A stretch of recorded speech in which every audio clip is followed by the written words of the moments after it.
साथियों नमस्कार, स्वागत है आप सभी का हमारे YouTube वीडियो चैनल पर। और मैं हूं डॉक्टर एसआर सागर, इकोनॉमिक डिपार्टमेंट से। आज हम देखेंगे अपनी इस वीडियो में, इस क्लास में, कि पब्लिक रेवेन्यू जो है, यानी जो गवर्नमेंट को रेवेन्यू आता है, उसके सोर्स कौन कौन से हैं, यानी वो रेवेन्यू कहां कहां से आता है, कौन कौन से सोर्स है वो रेवेन्यू के, उनको हम देखेंगे। इसके साथ ही हम स्टेट गवर्नमेंट के जो रेवेन्यू का जो स्ट्रक्चर है वो भी देखेंगे कि स्टेट गवर्नमेंट रेवेन्यू कहां कहां से आता है। तो सबसे पहले मैं आपको बता दूं, जो सेंट्रल गवर्नमेंट के पास रेवेन्यू है उसको हम लोग कहते हैं पब्लिक रेवेन्यू। क्या कहते हैं? पब्लिक रेवेन्यू कहते हैं हम यहाँ पर, पब्लिक रेवेन्यू कहते हैं, है ना। क्या कहते हैं? Public revenue. और वो पब्लिक रेवेन्यू जो है, पब्लिक रेवेन्यू, थोड़ा सा कलर ले लो। क्या कहते हैं? पब्लिक रेवेन्यू, यानी किसको कहते हैं हम हिंदी में? सार्वजनिक आय। क्या कहते हैं? सार्वजनिक आय। पब्लिक रेवेन्यू के क्या कहते हैं? सार्वजनिक आय। और ये सार्वजनिक आय जो है वो कुल गवर्नमेंट के पास जो रेवेन्यू है, रिसिप्ट है, वो दो पार्ट में बटा होता है। एक को हम कहते हैं रेवेन्यू रिसिप्ट और दूसरे को कहते हैं कैपिटल रिसिप्ट। क्या कहते हैं? देखिए यहाँ पर इसको कहते हैं रेवेन्यू रिसिप्ट्स, रेवेन्यू रिसिप्ट्स। और दूसरा पार्ट जो हमारा है उसको हम कहते हैं कैपिटल रिसिप्ट्स। क्या कहते हैं? Capital receipts. ये हिंदी में इसको कहते हैं पूंजीगत प्राप्ति। क्या कहते हैं हिंदी में? हिंदी में इसको कहते हैं पूंजीगत प्राप्ति। क्या कहते हैं हिंदी में? पूंजीगत प्राप्ति। हिंदी में इसको कहेंगे पूंजीगत प्राप्तियां। हिंदी में इसको पूंजीगत प्राप्तियां। और जो रेवेन्यू रिसिप्ट है इसको कहते हैं हिंदी में राजस्व प्राप्तियां। क्या कहते हैं? राजस्व प्राप्तियां। तो दो पार्ट हो गया, एक रेवेन्यू रिसिप्ट, दूसरा कैपिटल रिसिप्ट। दो तरह के रिसिप्ट हो गए पब्लिक रेवेन्यू में, सार्वजनिक आय में, सेंट्रल गवर्नमेंट का हम बता रहे हैं। जो रेवेन्यू रिसिप्ट है इसमें दो पार्ट हो जाते हैं। कितने? रेवेन्यू रिसिप्ट में दो पार्ट। कौन कौन से? एक होता है टैक्स रेवेन्यू। टैक्स रेवेन्यू जो गवर्नमेंट को भी अलग अलग प्रकार के टैक्सेस से आते हैं, है ना, वो हो गया टैक्स रेवेन्यू। दूसरा होता है नॉन टैक्स रेवेन्यू। दूसरा क्या होता है? जो टैक्स के अलावे सरकार को रेवेन्यू आते हैं उसको कहते हैं नॉन टैक्स रेवेन्यू। तो कितने हो गए? रेवेन्यू का दो पार्ट हो गया, टैक्स रेवेन्यू और नॉन टैक्स रेवेन्यू। अब टैक्स रेवेन्यू अगर आप नीचे लेके जाइएगा इसमें भी दो पार्ट और बन जाएंगे। तो मालूम है कि वो जो है वो डायरेक्ट टैक्सेस होंगे, डायरेक्ट टैक्सेस, और दूसरा पार्ट हो जाएगा इनडायरेक्ट टैक्सेस, इनडायरेक्ट टैक्सेस। दो पार्ट हो गए, डायरेक्ट और इनडायरेक्ट टैक्सेस। तो टैक्सेस का दो हिस्सा हो गया, डायरेक्ट एंड इनडायरेक्ट टैक्सेस। देखिए नॉन टैक्स रेवेन्यू में क्या आएगा? नॉन टैक्स रेवेन्यू में गवर्नमेंट के पास क्या आएगा? वैसे सारे इनकम आएंगे जो टैक्स के अलावे हैं। कौन कौन से होंगे भाई? टैक्स के अलावे कौन कौन से इनकम होंगे गवर्नमेंट के पास? जैसे मान लीजिए रेडियो स्टेशन है, जो टकसाल है, यानी कि मान के चलिए रेडियो टीवी विज्ञापन वगैरह है, या रेलवे सेवा है, पोस्ट ऑफिस सेवा है, इसको डाक सेवा आप कहते हैं, पुलिस है, इन सब से भी सरकार को रेवेन्यू आता है। सरकार के अस्पताल है, हॉस्पिटल्स, है ना, हॉस्पिटल्स हैं, सरकार के अस्पताल हैं, हॉस्पिटल्स, है ना, रेलवे, रेलवे है, पोस्ट ऑफिस है, पोस्ट ऑफिस है ना। इस तरह से कई और ट्रांसपोर्टिंग सिस्टम है, ट्रांसपोर्टिंग सिस्टम है गवर्नमेंट का। गवर्नमेंट का अपना फर्म है, उद्योग धंधा है, वहां से भी गवर्नमेंट रेवेन्यू आता है। तो उन सारे चीजों को हम यहाँ पर जोड़ते हैं कहाँ पर? नॉन टैक्स रेवेन्यू में। अब दूसरा बचा है यहाँ पर कैपिटल रिसिप्ट में क्या होगा? देखिए कैपिटल रिसिप्ट में क्या होगा? कैपिटल रिसिप्ट में भी दो पार्ट हो जाएंगे। दो पार्ट कौन कौन से हो जाएंगे? एक होगा जो गवर्नमेंट को रिकवरी हुआ है, रिकवरी फ्रॉम लोन्स। ये क्या हो जाएगा?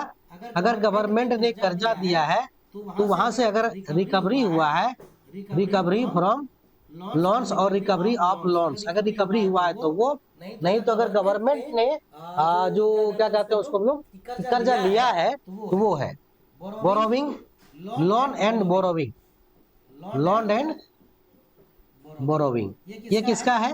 ये है सेंट्रल गवर्नमेंट का उधारी जो लिया है उस कैपिटल रिसिप्ट में आएगा। देखिए ध्यान दीजिएगा, यहाँ पर सरकार ने जो उधारी लिया या जो सरकार ने उधारी दिया उसमें वापस आ गया, सरकार ने स्टेट गवर्नमेंट को कर्ज दिया या संस्थाओं को कर्ज दिया, तो उसमें से हिस्सा जो वापस आया वो रिकवरी फ्रॉम लोन है और रिकवरी ऑफ लोन्स है।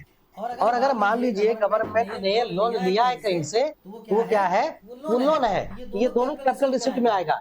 लेकिन अगर गवर्नमेंट ने लोन दिया है, मतलब सेंट्रल गवर्नमेंट ने स्टेट गवर्नमेंट को लोन दिया है और वहां से अगर उसको ब्याज की प्राप्ति होती है तो वो नॉन टैक्स रेवेन्यू में आएगा। क्या आएगा, नॉन टैक्स रेवेन्यू में आएगा। अगर इंटरेस्ट से ब्याज है, उससे ब्याज प्राप्त है नॉन टैक्स रेवेन्यू में। ये किसका है, ये सेंट्रल गवर्नमेंट का जो है टैक्स का स्ट्रक्चर है।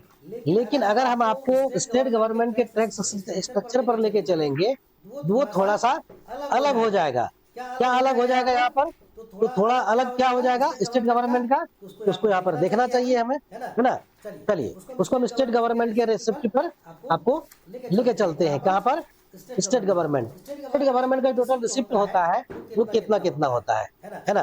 चलिए आते हैं हम लोग वहां पर, इसको पहले हम इरेज कर लेते हैं एक बार में, है ना। अब दूसरा जो है हमारा वो है कि सेंट्रल गवर्नमेंट का हो गया। अब स्टेट गवर्नमेंट का, स्टेट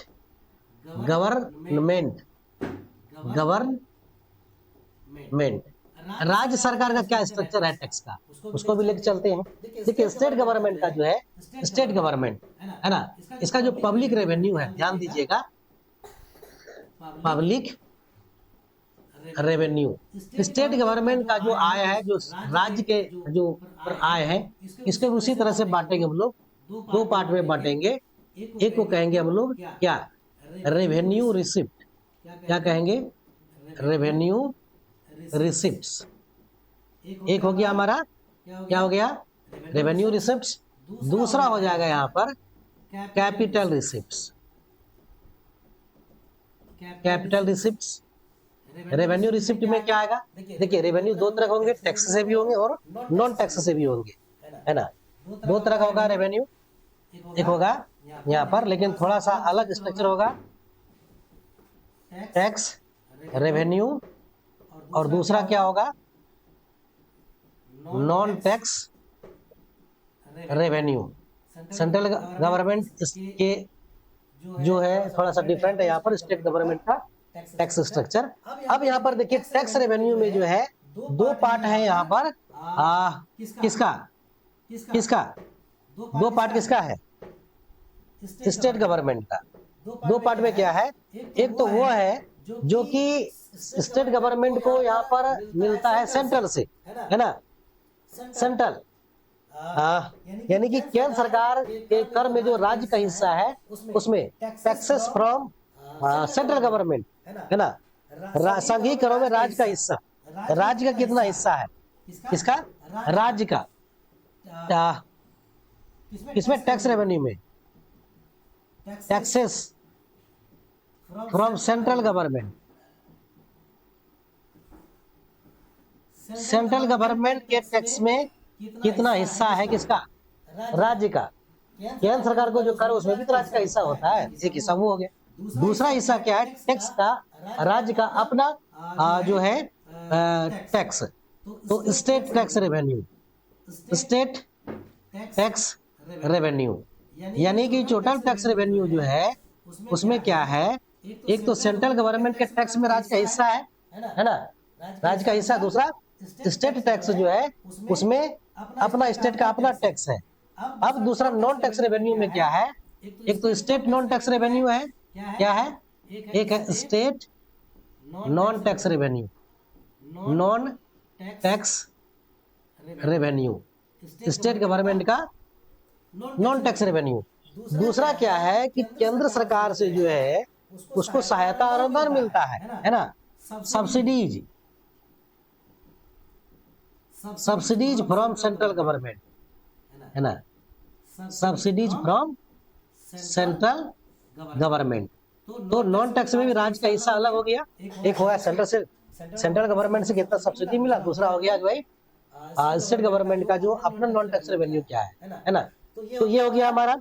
उसके बाद जो है यहाँ पर जो कैपिटल रिसिप्ट है उसमें क्या आएगा, कैपिटल रिसिप्ट में क्या आएगा मैं आपको बता दूं यहाँ पर थोड़ा सा। कैपिटल रिसिप्ट जैसे अब सेंट्रल गवर्नमेंट का आपने देखा था, उसी तरह यहाँ भी हम देखेंगे कि जो सेंट्रल सॉरी ये जो कैपिटल रिसिप्ट इसमें दो पार्ट होंगे, एक रिकवरी फ्रॉम लोन्स और रिकवरी ऑफ लोन्स, और दूसरा लोन कितना लिया हमने, ऋणों की वसूली करते हैं, रिकवरी ऑफ लोन्स,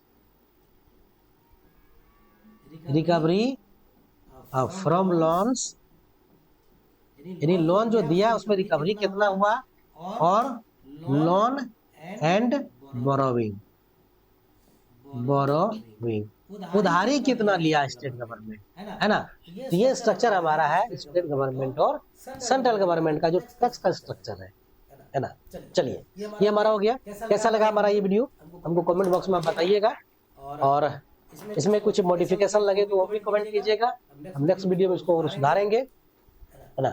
और मैं आपको जानकारी के लिए बता दूं कि जो हमारा यूट्यूब लाइव क्लासेस है, बिहार स्टेट टेस्ट जो टीचर एलिजिबिलिटी टेस्ट है पेपर 2 का +2 के लिए इकोनॉमिक्स का, उसका हम लाइव क्लास चला रहे हैं और ऑनलाइन टेस्ट सीरीज भी चला रहे हैं। तो जो ज्वाइन करना चाहते हैं, जो Bihar state teacher eligibility test qualify करना चाहते हैं, वो हमसे जुड़िए और डेली लाइव क्लास में आप जुड़िए। अब कमेंट में क्वेश्चन डालिए, हम उसको क्लियरिफाई करेंगे, उसको एनालिसिस करेंगे, उसको आपको समझाएंगे। इसके अलावा हमारा जो यूजीसी नेट का जो बैच स्टार्ट होने जा रहा है वो दिसंबर सेशन के लिए, वो लास्ट मई में और फर्स्ट वीक ऑफ जून में स्टार्ट हो जाएगा। और जो नेट की तैयारी करना चाहते हैं वो हमारे साथ जुड़ सकते हैं, हमारी वेबसाइट को भी लॉग इन कर सकते हैं। हमारा वेबसाइट है, यहाँ वेबसाइट में बता दूं www.srsschooloфeconomics.in, www.srsschooloфeconomics.in। और मैं थोड़ा बता दूं यहाँ पर आपको कि और डिटेल में अगर मान लीजिए देखना है आपको, हमारे ऐप भी डाउनलोड कर सकते हैं। विशेष जानकारी के लिए आप हमारे वेबसाइट पर डिफरेंट टाइप्स के कोर्स अवेलेबल है, जहाँ से आप कोर्स ले सकते हैं, आपको फायदा हो। हमारे वेबसाइट लिख लीजिए आप www.srsschooloфeconomics.in। ये हमारा वेबसाइट है जहां आप विजिट कर सकते हैं वेबसाइट पर। इसके अलावा हमारा जो गूगल प्ले स्टोर में हमारा ऐप मिल जाएगा, SRS स्कूल ऑफ इकोनॉमिक्स के नाम से, या फिर हमारे पर्सनल नंबर पर भी आप जो है ये मैसेज कर सकते हैं। हमारा नंबर है 799-114-1192। इस पर व्हाट्सएप पर भी मैसेज आप कर सकते हैं, है ना, व्हाट्सएप पर भी मैसेज कर सकते हैं। बाकी डिटेल हमारे वेबसाइट पर अवेलेबल है, आप वहाँ से चेक कर सकते हैं। चलिए, और लास्ट में ये बताना चाहूँगा आपको, यदि अभी तक आपने हमारे चैनल सब्सक्राइब नहीं किया तो सब्सक्राइब कर लीजिए। धन्यवाद।